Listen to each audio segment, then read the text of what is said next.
Hello, wonderful people. My name is Sydney Pettit, and today I'll be sharing with you the research that I've conducted over the past 2 years concerning reactance theory on alcohol consumption and whether or not government regulation curtails or encourages alcohol consumption. So, to define reactance theory, it is when resistance has a tendency to increase as the amount of behavioral freedom restricted increases as well. And so, people take away privileges and people resist, and they often partake in the action that was previously banned. So reactance and rebellion sort of has a positive correlation relationship with each other, whereas one increases, the other also increases. And a historical example of constraints that were influenced by the regulation of a commodity is the Prohibition of the 1920s. The initial consumption level did decrease to about 20 to 40% of the pre-Prohibition level, but along with this, compliance also decreased. The effects did not last long, as the change was very drastic and quick, and so people rebelled instead. The rebellion caused an increase in consumption. A researcher Thornton noted that the amount of money spent on alcohol was actually greater during Prohibition than before Prohibition or afterwards. And so there's evidence that people were willing to spend money on an illegal commodity during the ban. And money was more of a significant factor than social consequences, but not more important than social inclusion, which is actually a very important factor considering that people were willing to do illegal things and buy illegal things and spend extra money just to be included socially.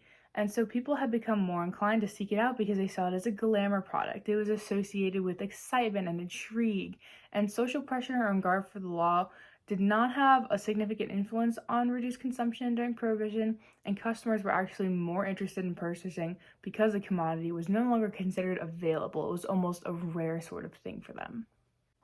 This alone exemplifies reactance theory, considering so many people were willing to work together to obtain this newly illegal substance. We see as their freedom was taken away, people have begun to rebel and resist, and they've had uprisings and devoted a lot of resources to making sure that they still get this alcohol. And actually, there was an increased amount of speakeasies during the Prohibition, which is very strange, considering alcohol was illegal. They shouldn't be selling it or making it.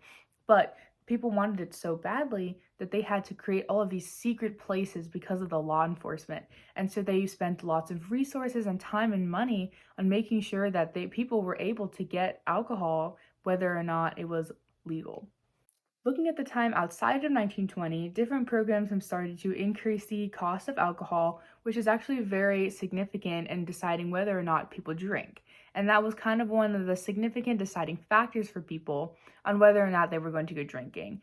And so to solidify this fact, towns have looked into how much alcohol sales have impacted their revenue.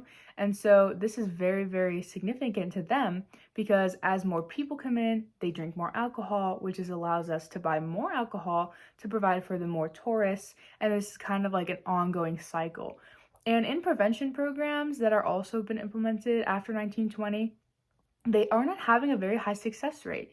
They have shown that their success rates are very small and they're also very short, where they have a higher success rate right after the program compared to longevity over the years. It doesn't last very long.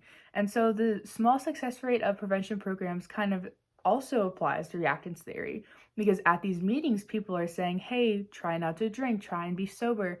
And these people are still not taking that and they're going out and they're drinking afterward out of either frustration or just pure rebellion. So as we've seen with Prohibition, it's very difficult to give people freedom and then take it away as it can result in a visceral reaction from people. And so more work needs to go into improving existing laws and also making sure that these facts go into consideration for new laws as well. And so I thank you very much for your time. Feel free to watch my other two videos concerning reactance theory on drug use and abstinence education. Have a wonderful day.